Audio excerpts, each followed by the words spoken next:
All right, let's talk about sponsorship. Specifically, in this episode, we're talking about the sponsorship conversation. That's where you take an existing relationship you have with a potential sponsor, so a key person of influence in your organization or your law firm, and you convert that into a sponsorship relationship. In other words, you get them to commit to actively advocating on your behalf. Now, for context, the sponsorship conversation is part of what I teach you inside Be the First about winning a sponsor. And that all comes under the umbrella of the skill of relatability. In other words, the ability to build relationships with people who are different to you. It's a key concept, a unique tool that I give you inside Be the First. And it enables you to do many things within your career, including, which is what we're talking about today, winning a sponsor. Okay, so the other elements by way of, to give you the full picture, which I'm not going to go into now, but I will cover in future episodes, but the other elements or aspects of this winning a sponsor process that I teach you are twofold, right? So the first step is you've got to choose the right person. So I call this step the sponsorship candidate or the sponsor candidate. It's all about knowing and identifying the right person to be your sponsor. One of the things that came up in Be the First recently was how one of my clients, she is getting so much support, so much encouragement from a particular partner. The problem is that partner doesn't have very much influence within the firm, isn't that highly regarded, doesn't seem to be invited to key meetings.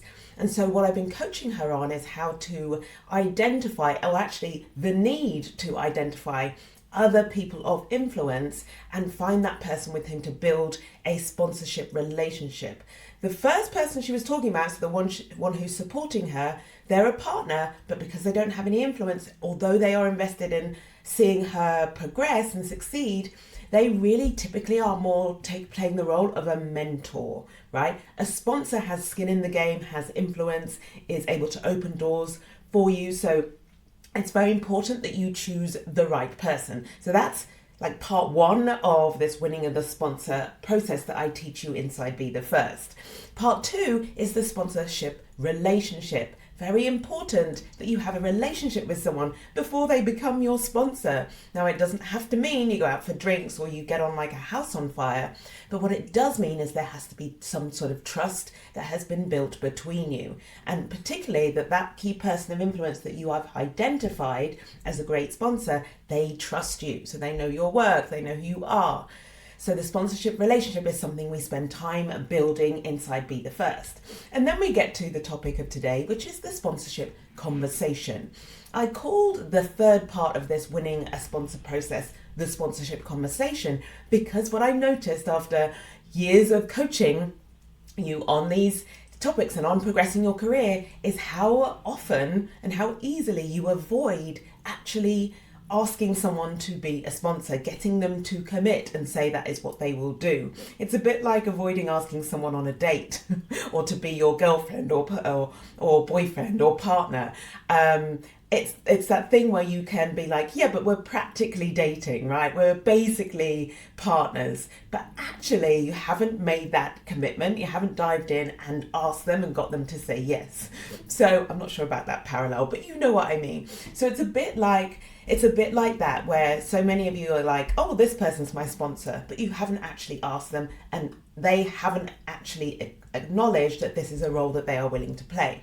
So in order to create that certainty for both of you, the certainty that is required for a successful sponsorship relationship going forward, to create that certainty, we want to have a sponsorship conversation. It's what I'm going to be talking to you about in this episode.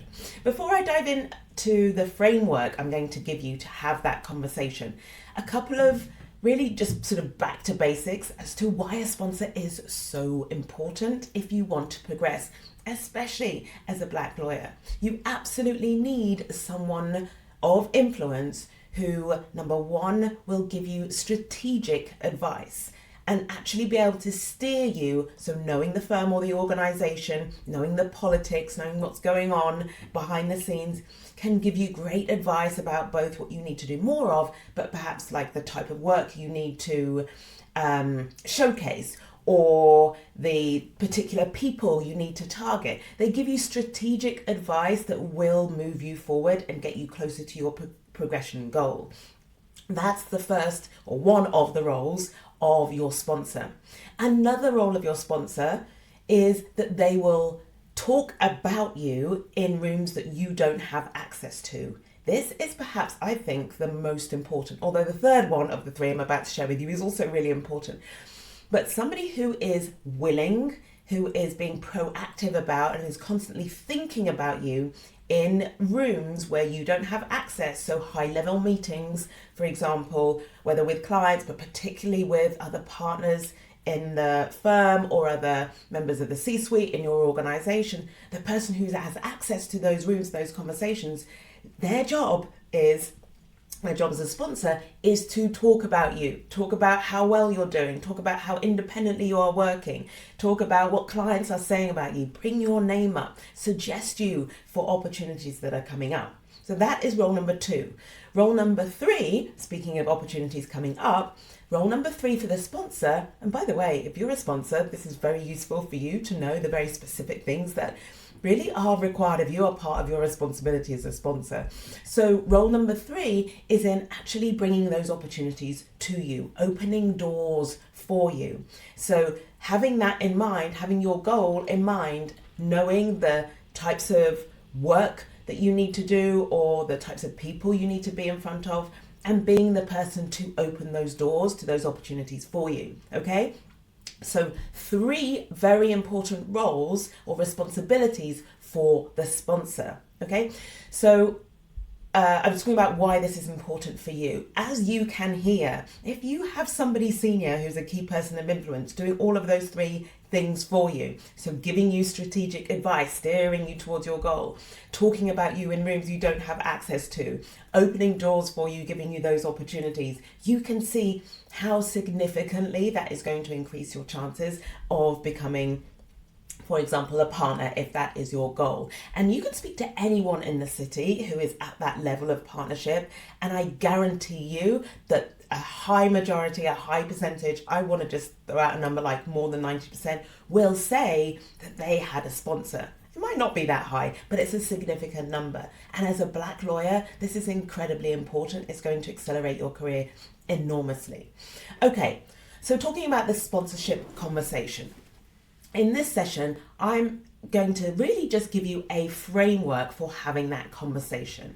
One of the things I've also noticed when I bring this up with you, and I'd be the first with my clients, is how reluctant you are to have that conversation, how awkward it feels, how you don't know what to say. So I've been coaching a lot on giving you a framework. So I've created a framework for my clients. I want to share it with you here today so that you can literally go and implement what I teach you in this session.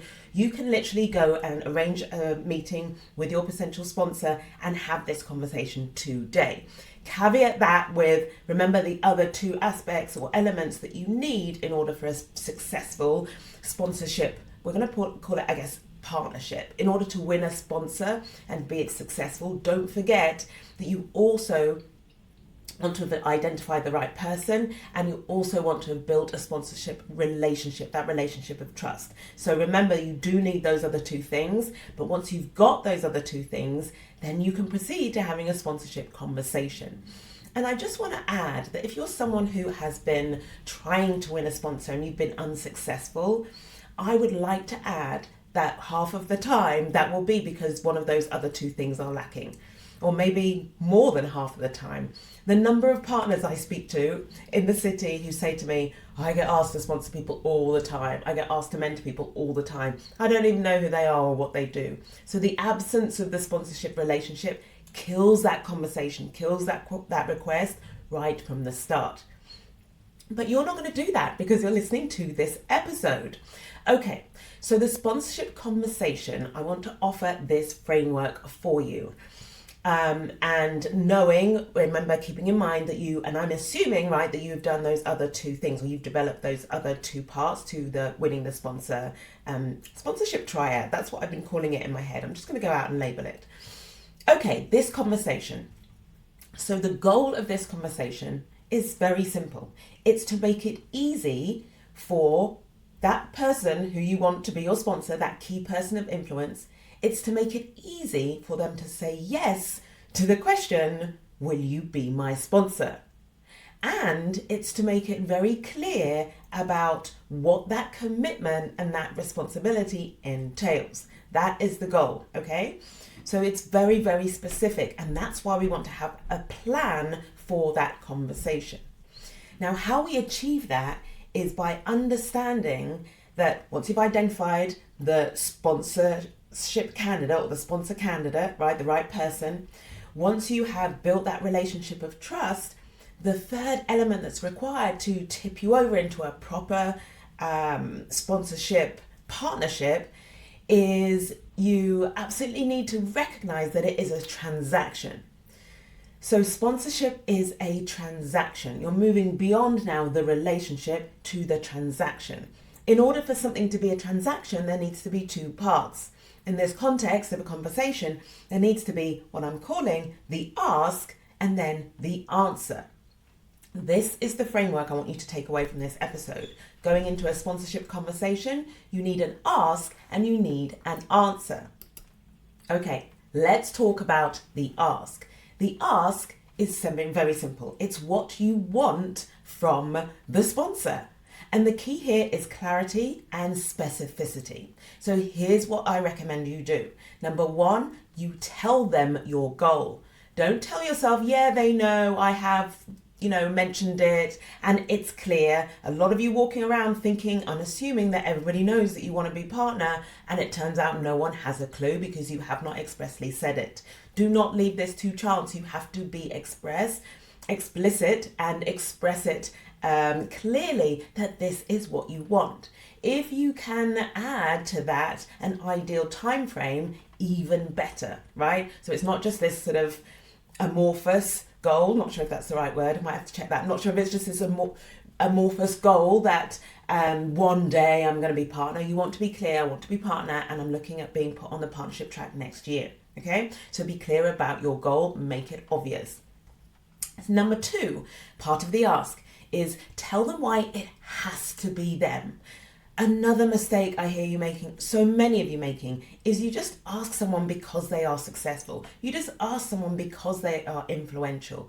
It is a good reason to ask someone to be your sponsor, but it's not a good reason for them to accept, to say yes. There are going to be hundreds, maybe even thousands of people who see that person as successful. It's not a big, it's not something that's going to draw them in. It's not something that's going to get them interested in you and see the potential for a relationship, okay? So make sure you are clear on why this specific sponsorship candidate, why you want them above anybody else. So here are a couple of examples. I have seen you be a fantastic sponsor to X, and that might be someone in your team, it might be a new partner that's been made up, and then I would give information, like give some detail about what specifically you recognized or saw or appreciated about their behavior as a sponsor, how they honored that responsibility as a sponsor. So be specific, talk to them, and have the conversation that you couldn't just have with anybody just because they're influential. That's one of the first things. And the second example is, or written around in my notes in capitals, don't ask someone to be your sponsor because they're inspiring. It's the least motivating factor. Like if you're considering about how to use your very limited time, being inspiring isn't a reason to activate you to support someone. Another example of why you might pick a particular person, this has been very effective and will be the case most of the time, is if you tell them, you know me better than anyone. So one of my clients working almost exclusively with a partner, it's like, you know me better than anyone. Like, I can't think of anyone better placed to advocate on my behalf. So there are two examples that I have given you. And the next thing I want you to do is tell them what you would like them to do. Remember, I said it's about clarity, it's about specificity. And I recommend a maximum of 3 to 4 things. You want to prepare this properly ahead of time, right? And you want to be ready to go in with the headlines of what those 3 or 4 things are, and then have the detail to hand to share as appropriate in that conversation. Here's an example. The headline is, I would like you to talk about me in rooms that I am not in. Or in the partnership meetings. You could be even more specific. That's the headline. The detail might be, specifically, I would love you to showcase how I'm delivering results for you independently. I'd love you to showcase what clients are saying to you about me. Like, clients are coming in and the feedback that they're giving, particularly on this recent deal. Can you hear how specific I'm being? And can you imagine how much easier it makes the job of that sponsor to be no, okay, this is the thing I have to do. If I say yes to this person, then all it means is I just need to talk, I just need to pass on all the great things that the client is saying about them. Yeah, it's so much easier. One of the things that I think puts sponsors off, and mentors for that matter, is this idea that it's going to be a huge amount of work, a huge obligation, and they just do not have time or bandwidth. So the more clear and specific you can be about what it is you're asking for, and the more simple you keep it, you don't want to make it sound like this big deal, the easier it's going to be for them to say yes. And remember, that's exactly what we want this conversation to achieve. Okay, so that's the ask. Now let's talk to the answer, a very crucial part of the sponsorship conversation. And this is what makes it a transaction. Remember, you need the ask and the answer. And the answer is the thing that most people leave out. So you having this and listening to this episode and implementing what I teach you is going to put you so far ahead so many of your peers who are still trying to figure this out and wondering why they can't win a sponsor. So this is so valuable for you. Okay, so the answer is what you're giving in return. Again, you want to think about this beforehand, plan how you're going to present this, right? Sponsorship is a transaction. Think to yourself, okay, what can I offer? So this is the part where you are saying, I am going to give you all of this. Here's what's in it for you.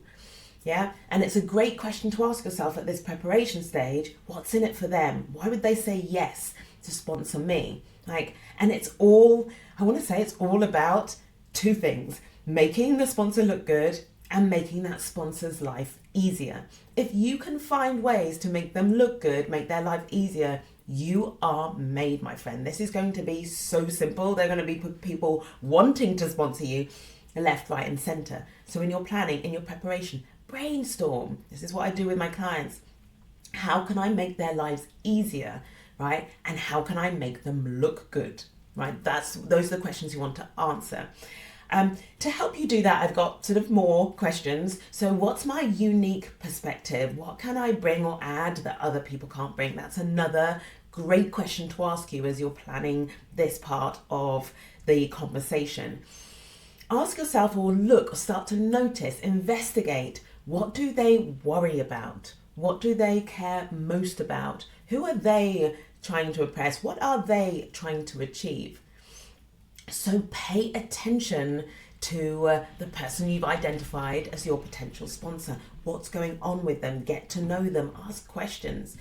A lot of this stuff you will already know the answer to, because remember, before having the sponsorship conversation, you will have a sponsorship relationship. You've been working on that. Remember, that's a precursor to this conversation. So you should already have quite a bit of information about this. But now we want to get really specific, and your planning be something that allows you to speak to this in the actual meeting that you set up to have this conversation. Examples. The sponsor is super busy. So one of the things you can say is, I'm here to take more things off your hands. What a beautiful thing to say to someone who is so busy and verging on overwhelm and here, there and everywhere and doesn't have time to tie their shoelaces. I'll take things off your hands. Another one, this was something that a client came up with who's got a sponsor, one of her sponsors is overseas. And she said, I'll be your trusted person in the UK. I'll be your ear on the ground. Yeah. Another example, I'll connect you with X, Y, and Z, or I will keep you updated on what's going on with a particular group. Another one might be if you're prolific on social media, for example, look, I'm going to help to promote the group on social media. I would love to do more of that and showcase everything that you're doing. Can you see how this all comes from giving, right? What you can bring as your part of that transaction.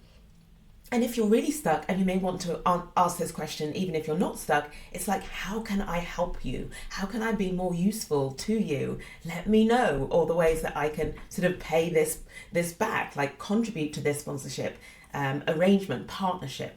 Okay, so here's what I want you to expect. I'm telling you what to expect so that when you go out and you try this, and you encounter any resistance or difficulty, you know it's not a problem, nothing's gone wrong. That's exactly what I do inside Be the First, is I help you to troubleshoot it. I help you to overcome any obstacles that you encounter, because lots of people are different, right? Lots of sponsors, some might be really easy to get into the room, others might be impossible to get a meeting with. So here's what to expect on that point of the example I've just given you. Number one, you may struggle to get a meeting. My advice to you, if that's the case, is first of all, timing is important. Don't ask them when they're closing a deal. It's closing that night, obviously, right? Timing and a little bit of patience might be required. So I recommend that you start thinking about this, doing this as soon as possible, not when it's absolutely critical and you've got an annual review coming up in the next 2 weeks, okay? So you want to allow time and patience. The other thing that's going to happen is you're going to feel really uncomfortable. You might feel nervous about asking them. You might be afraid of them saying no. So I want to offer, you need to be willing to feel uncomfortable, okay? Again, it's something I coach you on really hard inside Be the First. And when I say really hard, I mean with so much love. I support you to feel those negative emotions that you are going to need to feel in order to progress to the next level. So you're going to need a willingness to feel uncomfortable and nervous in order to get in front of this potential sponsor and have this conversation. Another bit of advice I want to give you is build a relationship with the gatekeeper. So if you do struggle to get a meeting with someone, then find out who's their PA or who's the person that has access to their diary. Build a relationship with them.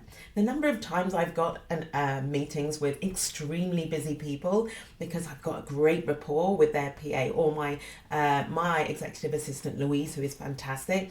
She builds relationships with people's assistants, right? So it's very easy for me to get into people's calendars. So I highly recommend that you do that as well. Find the gatekeeper, build a relationship with them. It's going to make it so much easier. Another thing to expect, it's very possible you ask somebody to be your sponsor and they say no. What I teach you inside Be the First is to dialogue the no. And what that means is don't just take no for an answer and then crawl back into your corner and work behind the scenes. You want to ask for feedback. You want to offer a counter argument. You want to find out, is it a capacity issue, a timing issue, a trust issue? How can you solve for that? So dialoguing the no is seeing no as just part of the conversation, part of the dialogue, not a reason to give up, okay? And then another thing I want to offer, if you do get a no, I recommend you go back to what I'm calling the sponsorship triad. So have you got the right person? Have you built the relationship? And usually that's where it falls down. It's with the relationship. And if all else fails, you want to be looking at working alternative options. And I would recommend you have that as an option or plan B anyway, ideas of other people that you could ask for sponsorship. So you're not putting all your eggs in one basket, waiting months and months and months for someone to get back to you, finally have that meeting and they say no, and you're back to square one. All of that, don't worry, we take care of inside Be the First. Okay, that's it for today. I've given you a framework for converting a relationship with a person of influence into a sponsorship transaction, one where they are actually committed to being your advocate and talking about you in those rooms that you're not in and steering you, giving you strategic advice, and of course giving you those opportunities, opening doors for you. That's it from me. Thank you so much. It's been an absolute pleasure as always.